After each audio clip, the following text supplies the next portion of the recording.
Sejam bem-vindos ao Farofa Geek, eu sou a Bu e hoje a gente vai fazer uma análise com spoilers da série The White Lotus da HBO. Esse é um vídeo que eu nem sei se vai trazer muito retorno, porque essa série tá bem desconhecida para um público em geral, mas eu amei a série. Ela não tá muito falada, mas tem muito potencial e pra mim já é uma das melhores séries de 2021, com certeza. Então se você ficou curioso com a crítica social que essa série faz, a hipocrisia da burguesia, pausa esse vídeo, salva aqui, vai assistir a série e depois volta pra cá que eu garanto você não vai se arrepender. Welcome to The White Lotus. The White Lotus é uma série, como eu já falei, da HBO Max, que acompanha a estadia de vários hóspedes diferentes e a relação deles com o pessoal que trabalha em um resort no Havaí durante uma semana. E esse é um resort classe A. 5 estrelas, super famoso, então só tem gente com padrão aquisitivo muito alto como hóspede. E é esse atrito entre os funcionários e os hóspedes que fazem essa série tão incrível, porque é uma série de comédia, o fundo dela é total comédia, principalmente aí pela presença da atriz Jennifer Coolidge, a eterna mãe do Stifler de American Pie. Ela protagoniza os maiores momentos de comédia, só que essa série, apesar de ter esse fundo de comédia, ela é uma crítica social incrível, gente. E aí quando eu vi, eu falei, não tá conhecida, eu acho que nem todo mundo vai ver esse vídeo, mas eu preciso falar sobre essa série. Uma outra coisa que eu preciso enaltecer nessa série são as atuações que estão fenomenais. Só tem atuação boa nessa série, impressionante. Tropical Kabuki. E aí nós temos 3 núcleos familiares diferentes. A gente tem os Mossbackers, que é uma família encabeçada por uma mulher. Muito interessante isso. Ela é muito bem sucedida no mundo dos negócios e levou para viagem o seu filho, a sua filha e a melhor amiga da filha. E enquanto ela continua estressada ali porque ela tá trabalhando nas férias dela, o marido tá achando que tá com câncer. O outro núcleo é uma pessoa só, é a Tanya McQuaid, a personagem da atriz Jennifer Coolidge. Wide. One syllable. A Tanya, ela fez essa viagem só para jogar as cinzas da mãe dela no mar. E por fim, a gente tem um casal recém-casado que tá passando a lua de mel nesse resort. O atrito principal da família Mossbacker acontece, além de com os outros hóspedes, com o Kai, que é um dançarino exótico do hotel. Exótico. Isso porque ele é um local. Ele é havaiano e é explorado pelo hotel para ficar dançando lá. E aí o atrito começa nessa família quando o Kai começa a ver secretamente a Paula, a melhor amiga da Olivia, que é a filha do casal Mossbacker. O atrito dos recém-casados Patton começa quando o Shane, aliás, palmas pra esse ator, porque esse cara existe. Esse almofadinho do filme é completamente crível. Esse cara existe, aos montes na vida real. É o cara que acha que dinheiro compra tudo. Educadinho, sabe? Ele passa de educado, de contido, mas na verdade ele é uma pedra no seu sapato que não sai de jeito nenhum. O atrito deles dois começa quando ele, como eu falei, a atuação perfeita desse ator, o Jake Lacy, ele entra no quarto e vê que o quarto que ele está não foi o quarto que a mamãe alugou para ele ficar na lua de mel. Então ele começa a reclamar com o Armand, exigindo então que o Armand, que é o gerente, que fez uma burrada e bucou 2 vezes o mesmo quarto, troque ele para tal da Pineapple Suite, que é uma suíte que tem uma piscina exclusiva e tal. A recém-esposa dele, a Alessandra Daddario, ela tá super satisfeita com o quarto. E aos poucos, ela começa a perceber que ela pode ter tomado a atitude errada ao casar com esse cara, com esse embuste. A indisposição da Tanya se dá com a Belinda, que é uma funcionária responsável pelo spa do resort. Como eu já falei, essa série maravilhosa, ela aborda como crítica social a hipocrisia da burguesia. E agora eu vou destrinchar cada crítica de cada núcleo familiar presente na série. Oh my God, look at her face. O Mark Mossbacker, em um jantar que ele tá com a família, né, o patriarca da família Mossbacker, ele fala pra filha dele que tá achando o máximo chamar os pais de cringe, falar isso é socialmente errado, isso é racismo, isso é hipocrisia. ela acha o máximo apontar os erros do pai. E aí o pai manda uma real pra ela que, parabéns. Ele fala que isso que a filha faz é uma grande hipocrisia, porque a filha, a Olivia, ela aponta o defeito do pai, aponta o defeito da mãe, adora posar de burguesa consciente, mas a verdade é que ninguém quer perder seus privilégios. Nem a filha. A filha quer ser consciente, contanto que os privilégios dela continuem. Ninguém quer diminuir, entendeu? Ninguém quer descer de nível, mesmo que isso fosse priorizar uma outra pessoa menos favorecida. E isso é um tapa na cara da sociedade. Isso pode até causar desconforto em algumas pessoas que estão assistindo, né? Esse nível de honestidade. Mas é muito verdade, é a mais pura verdade. A gente só tá interessado em ajudar o outro, em ser solidário, se isso não vai implicar pra gente uma diminuição do nosso próprio privilégio. E fazer essa constatação incomoda, dói, mas fazer essa autocrítica é muito necessário e é o primeiro passo para você tentar mudar a forma de você enxergar o mundo. E depois desse jantar, quando a Olivia percebe isso, é muito interessante porque no episódio final ela muda completamente a forma dela se comportar nos jantares. Antes, ela só ficava criticando e alfinetando os pais. Depois que o pai manda essa real, na última cena que a gente vê no último jantar em família, antes deles irem embora da viagem, a Olivia tá presente, a Olivia tá conversando com os pais de igual para igual. Ela meio que aceitou que a casta dela era aquela ali. O mundo dela era o mundo dos pais.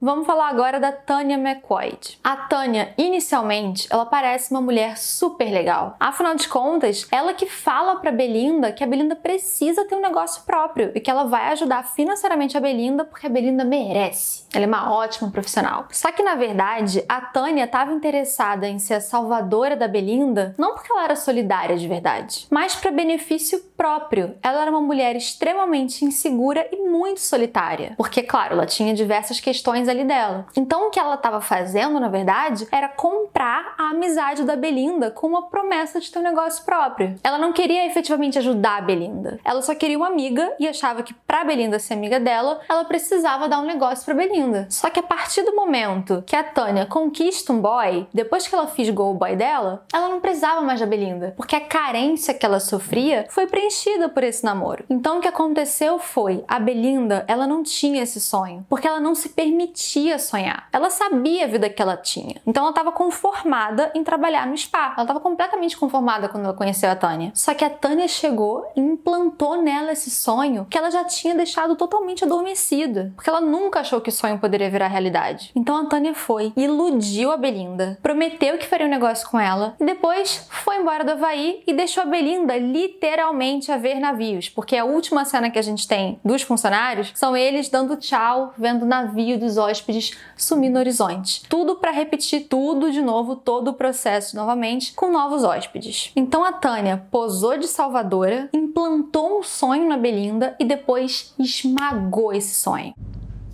Sounds great. Vamos agora falar do Shane Patton, né? Ele que, como eu falei, junto com o ator do Armand, eles são, assim, fantásticos. Ver as cenas dos dois, a interação dos dois, é uma das melhores coisas dessa série. Please enjoy.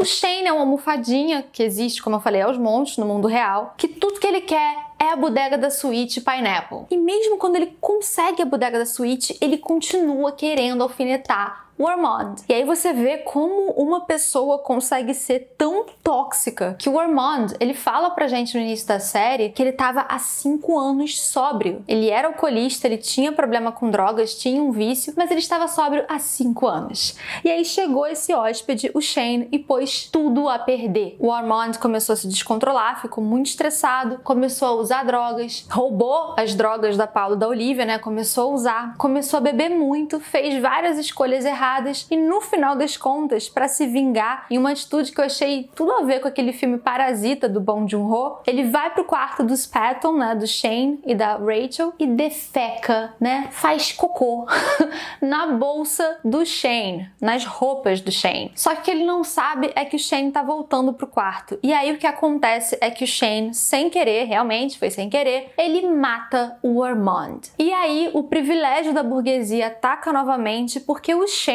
ele mata uma pessoa, ainda que sem querer, e nada acontece. A gente vê ele no mesmo dia que os outros hóspedes estão indo embora, ele vai embora também. Ele tá no aeroporto, sobe, pega o avião, nada acontece. Isso porque ele matou uma pessoa e ele sequer foi mantido na ilha. Isso só mostra os privilégios da burguesia. Se uma pessoa sem recursos financeiros mata outra, ainda que sem querer, ainda que não intencionalmente, é lógico que ela vai ser presa, é lógico que vai ser aberto um processo contra ela vai ter que pagar um advogado, e é bem provável que ela não consiga responder o processo em liberdade. Mas o Shane, como ele tinha dinheiro, tá tudo perdoado. Além disso, a vítima dele não tinha dinheiro, né? Se fosse alguém rico também, as coisas seriam diferentes. Mas a vítima era só um gerente, que era alcoolista, que tinha um vício em drogas. Ninguém é importante. A Rachel Patton é uma trajetória na série que eu fiquei com muita raiva, que é a personagem da Alessandra Daddario. Desde que eles chegaram no resort e o Shane começou a dar um faniquito, porque eles não estavam na suíte Pineapple, ela começou a perceber que talvez ela tenha feito a escolha errada em se casar de forma tão precipitada com alguém tão rico que ela não conhecia tão bem. Ele começa, além de se comportar de uma forma extremamente infantil e mimada, ele começa a privar ela do trabalho, falando que ela não precisa mais trabalhar, ele é rico, pra que ela vai trabalhar? E ela começa a perceber que não, que ela não quer uma vida fadada a virar a esposa troféu de alguém. Ela não quer ser conhecida por ser a esposa de alguém. Ela quer ser ela quer a independência dela, a identidade dela. E no último episódio a gente vê que ela se liberta e eu fiquei muito feliz por isso. Mas no final das contas, a hipocrisia da burguesia ataca novamente e a Rachel, no final das contas, ela aparece no aeroporto voltando com o Shane, mesmo depois de ele ter matado uma pessoa e não ter sofrido nenhuma consequência por causa disso. Ou seja, até que ela queria a independência dela, até que era importante ela ter a carreira dela, mas mesmo pensando isso, ela não conseguiu abdicar dos privilégios de uma vida, de um padrão social tão elevado como a que o Shane podia proporcionar pra ela. A pessoa quer independência, mas até a página 2, entendeu? Independência é bom, mas ser rica e esposa troféu é muito melhor. Sério, essa da Rachel me doeu, assim.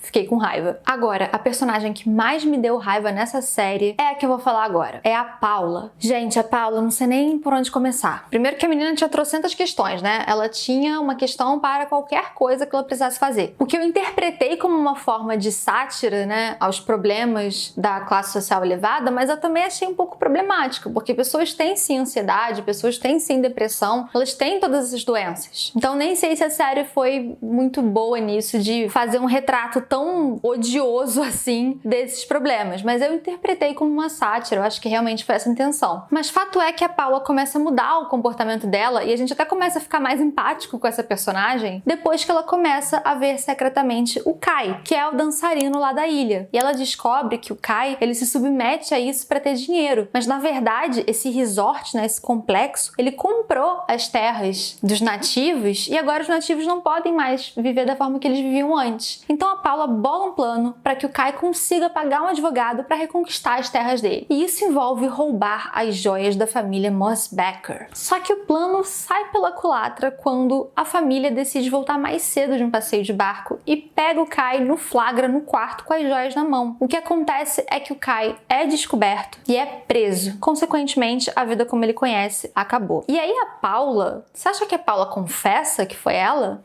Claro que não, né, gente? Como a gente falou, consciência social existe desde que ela não interfira nos seus privilégios. Então a Paula, como boa hipócrita, ela plantou a sementinha do roubo no Kai, que sozinho nunca pensaria nisso. O próprio Armand fala numa cena, né? Nossa, ele era um funcionário ótimo, nunca fez nada de errado. Então a Paula incentivou e influenciou ele a fazer isso. Ele rouba, claro que ela deixa ele sozinho levar o tombo. Ele, bonzinho que é, não denunciou ela como cúmplice, nem ela, claro, confessou. E aí uma cena que dá muita raiva é que apesar dela ficar fisicamente mal, né, ela começa a ficar enjoada, ela vomita, aquilo deixa ela mal, não deixa ela mal o suficiente pra confessar, né? E no final das contas, tem aquela cena emblemática em que ela pega o colar que o Kai deu pra ela e joga no mar. Por quê? Porque o Kai é apenas uma memória que ela faz questão de querer esquecer. Ela não quer qualquer lembrança dessa situação. Porque claro, né, é mais fácil a gente fingir que a gente nunca machucou ninguém do que encarar os nossos erros, né? Encarar quem a gente realmente é. E qual a moral da história dessa série, né? Quem se ferra? Quem se ferra são os trabalhadores. Já dizia aquela música, né? Bom, bom, bom, bom, bom. O de cima sobe, o de baixo desce. É exatamente isso que acontece na série. O de cima, né? Os mais favorecidos continuam subindo e a galera que tá embaixo, né? Na base da pirâmide, só se ferra. Todos os funcionários se ferraram. O Armand morreu, né? Coitado, ele foi o que mais se ferrou, ele morreu. O Kai foi preso e a Belinda teve o sonho esmagado. Todos os 3 funcionários que tinham protagonismo na série, eles tiveram uma piora absurda da vida deles pela simples interferência da classe mais favorecida nas vidas deles. Como eu falei, ter essa conscientização é algo que incomoda, porque ninguém quer se ver como um privilegiado, que para ostentar o privilégio, para você ser um privilegiado, isso implica que você está, ainda que indiretamente, ferrando a vida de alguém. Ninguém gosta de ter essa consciência, mas eu adorei porque a série escancara isso pra gente. E por mais que incomode, é muito importante a gente se conscientizar disso. E tentar não ser essas pessoas, né? Teria sido muito melhor se a Tânia simplesmente tivesse feito uma massagem e ido embora do que implantar esse sonho na cabeça da Belinda. Então acho que é isso, né? No final das contas, a série se resolveria se as pessoas mais ricas tivessem um pouco mais de empatia pela classe mais trabalhadora. Se o Shane não fosse tão babacão, tipo, deixasse passar, beleza, foi um erro, mas ok, beleza, essa suíte também é incrível, eu tô aqui na minha lua de mel, será que faz tanta questão assim de uma suíte incrível? Da melhor de todas? É porque isso de ter a melhor de todas é um status, né? No final das contas, você vê, a Pineapple, ele nem gostou tanto mais assim, porque acho que a Pineapple tinha uma vista que não era tão incrível, mas só o fato dele saber que estava na melhor, isso significa que ele é o melhor. Não é sobre a coisa ser tão incrível assim, né? É sobre o status que ela proporciona.